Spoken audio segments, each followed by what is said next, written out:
सभी भक्तों को मेरा सादर प्रणाम। आज मैं शिव पुराण से आपके लिए शिवलिंग स्थापना विधि लेकर आया हूँ। तो सूत जी बोले, हे ऋषियों, गंगा आदि पवित्र नदियों के तट पर अथवा जैसी जहाँ इच्छा हो वैसे ही लिंग स्थापना करनी चाहिए। इसका पूजन नित्य होना चाहिए। ऐसा सोच लेना चाहिए पृथ्वी संबंधित द्रव जल से निर्मित अर्थात धातु से बने शिवलिंग की स्थापना इच्छानुसार करें। चल मूर्ति छोटी अचल बड़ी बनानी चाहिए। शिव जी के लक्षणों से युक्त सिंहासन पर मूर्ति को विराजमान करना चाहिए। मिट्टी, पत्थर और लोहे आदि के सांचे से इन्हीं धातुओं का 12 अंगुल का शिवलिंग बनाना चाहिए। लिंग या बेर दोनों की ही पूजा शिवप्रत को देने वाली है। कोई कोई भक्त शिव की गोद में उमा को बैठाकर उसकी पूजा करते हैं। गुरु से जानकर स्नान आदि करके भस्म लगाकर नैवेद्य से शिव का पूजन करना चाहिए। पंचाक्षर मंत्र के जप में प्रणय लगाना चाहिए। फल प्राप्ति के लिए गुरु से दीक्षा अवश्य ले लेनी चाहिए। गुरु ज्ञानी तथा ब्राह्मण होना चाहिए। ब्राह्मण को नमः शब्द पहले बोलना चाहिए, ओम नमः शिवाय, और वर्णनम अंतः शब्द में कहें ओम शिवाय नमः। ब्राह्मण की स्त्री नमः पहले ही लगाए। जो 5 करोड़ मंत्र जप ले वो सदा शिव रूप हो जाता है। ब्राह्मण नित्य 1008 गायत्री जपे तथा वैदिक सूक्त का जाप करे। ओंकार को 1000 बार जपने पर मनोरथ की सिद्धि होती है। शिव क्षेत्र में 100 गुना फल देता है। जहाँ शिवलिंग लगाया जाए वहाँ से 100 हाथ तक की भूमि पवित्र होती है। यह पुण्य क्षेत्र कहलाता है। इतना सुनकर ऋषियों ने पुनः पूछा, हे सूत जी, अब आप हमें एक पुण्य क्षेत्र का वर्णन भी संक्षेप में सुनाए जिसका आश्रय पाकर स्त्री पुरुष परम शिवपद को प्राप्त कर लेते हैं। इसका आगमन कैसे हुआ यह भी बताने की हमें कृपा करें। तो सूत जी कहते हैं, शिव क्षेत्र का वर्णन। गंगा आदि नदियों के तट पर अनेक तीर्थ हैं। सरस्वती नदी भी बड़ी पवित्र है। इसके तट पर निवास करने वाला ब्रह्मपद को पाता है। हिमालय से निकलने वाली गंगा जी 100 मुख वाली है तथा पतित पाविनी है। इसके तट पर वास पुण्यदायक है। काशी आदि अनेक पुण्य क्षेत्र हैं, वहां निवास करना चाहिए।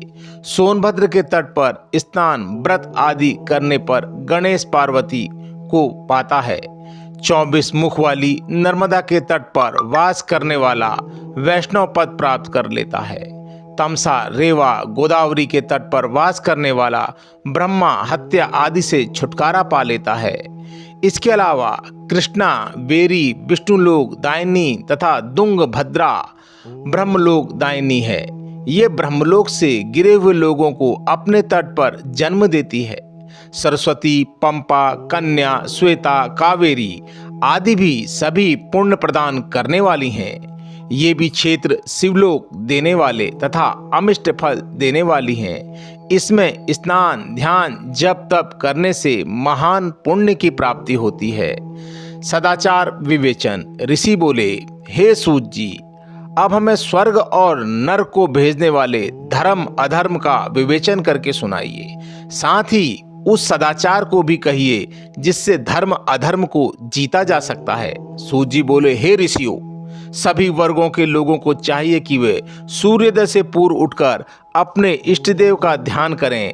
पूर्व की ओर मुख करके बैठने पर उत्तम फल मिलता है। फिर उषा काल में शौच का आदि निवृत्त होकर दातून करें, यथा स्नान करें। कंठ तक या कमर तक जल में खड़े होकर स्नान करना चाहिए। घुटने तक के जल में मंत्र से स्नान करें।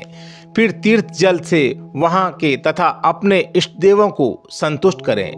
वस्त्र पहनकर पितरों को तृप्त करें। आचमन संध्या उपासना करके गायत्री का जप करें। प्रातः मध्यम तथा स्वयं साध्य करें। पश्चिम की ओर मुख करके साय संध्या करें।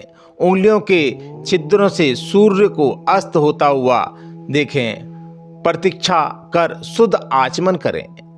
अपने उपार्जित धन का 3 भाग करके व्यय करें। धर्म, वृद्धि तथा भोग, धर्म से चिंत को बढ़ाएं, बचत का कोष नियत करें, पीड़ा ना हो इस प्रकार थोड़े में निर्वहन करें। ऋषि कर्म के धन में से 10वां भाग दान कर दें, व्यापार के धन का 6ठा भाग दान करें। यथाशक्ति याचकों को दान देना चाहिए, दूसरों के दोषों को ना देखें तथा क्रोध को उत्पन्न करने वाली बात किसी से प्रति ना कहें। प्रातः सायं संध्या और अग्नि होम करना चाहिए। सूर्य की हमेशा वंदना करनी चाहिए। यज्ञ आदि की विवेचना। ऋषि बोले, हे सूत जी, अब आप कृपा करके अग्नि यज्ञ, देव यज्ञ, ब्रह्मा यज्ञ, गुरु पूजा तथा ब्रह्म तृप्ति का क्रम से कहिए। सूत जी बोले, अग्नि में द्रवयुक्त हवन करना ही अग्नि यज्ञ है। यह अग्नि यज्ञ कई प्रकार का होता है। एक तो अग्नि में समिधा द्वारा हवन करना, दूसरा विवाह होने तक ब्रह्मचर्य व्रत रखना, यह अग्नि यज्ञ है। विवाह के बाद सुबह शाम दोनों समय हवन करना चाहिए।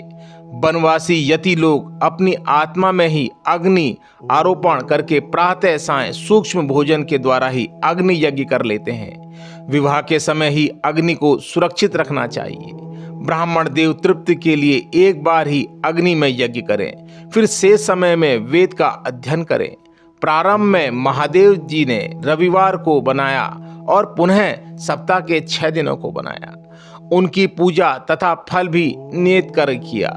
पाप शांति के लिए रविवार के दिन की पूजा उत्तम है।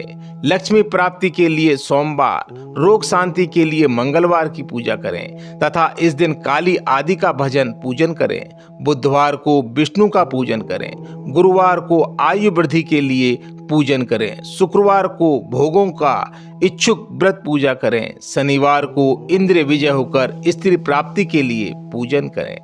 स्नान काल निरूपण। ऋषि बोले, हे सर्वज्ञ सूत जी, अब आप पूजा के योग्य स्थान व काल का निरूपण कीजिए। सूत जी बोले, देव आदि यज्ञ में शुद्ध ग्रह बार बार फल देने वाला होता है। इसमें 10 गांव का बांधने वाली जगह, इसमें 10 गुणा जल का किनारा, इसमें 10 गुणा बेल का वृक्ष, पीपल की जड़, गंगा, गोदावरी, कावेरी कहीं गई, इसका तट परम उत्तम होता है। इनके 10 गुण पर्वत की चोटी पर होता है। इससे श्रेष्ठ तो यह जगत है जहाँ मन रमे। शुद्ध हृदय से किया हुआ कर्म सर्वत्र और सब काल में पुण्य देने वाला होता है। संक्रांति और ग्रहण में से 10 गुना फल और बढ़ जाता है। तपोनिष्ठ योगी यति की पूजा करनी चाहिए। ब्राह्मण तो पूजा का पात्र है।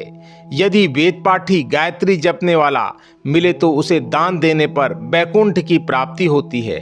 शिवभक्त परायण ब्राह्मण को दान देने पर कैलाश की प्राप्ति होती है। नर नारी आदि जीव कोई भी भूखा हो वही अन्नदाता का पात्र है। इच्छा वाले को देना अमिष्ट फल को देता है। जैसे भी हो थोड़ा बहुत देवपर्ण किया हुआ दान अत्यंत भोग को प्रदान करता है। मनुष्य को तप और दान ये दोनों ही हमेशा करने चाहिए। देवताओं की तृप्ति से कभी भोग मिलती है। ईश्वरप्रण बुद्धि से दान करने पर मोक्ष की प्राप्ति होती है। तो भक्तों, यहाँ पर मैं शिव पुराण का यह अध्याय समाप्त करता हूँ। अगले अध्याय है पार्थिव पूजन। तो भक्तों, कल के अध्याय पार्थिव पूजन में हम आपसे मिलते हैं। भक्तों, अगर यह वीडियो आपको अच्छा लगा तो कमेंट्स बॉक्स में हर हर महादेव लिखें। और अगर वीडियो को बोलते समय बोलने में कोई त्रुटि हुई हो तो उसके लिए मैं आपसे क्षमा मांगता हूं और भगवान भोलेनाथ से प्रार्थना करता हूं कि अपने हर भक्त के दुख दर्द दूर करें और उससे घर में सुख शांति प्रदान करें। हर हर महादेव, हर हर महादेव।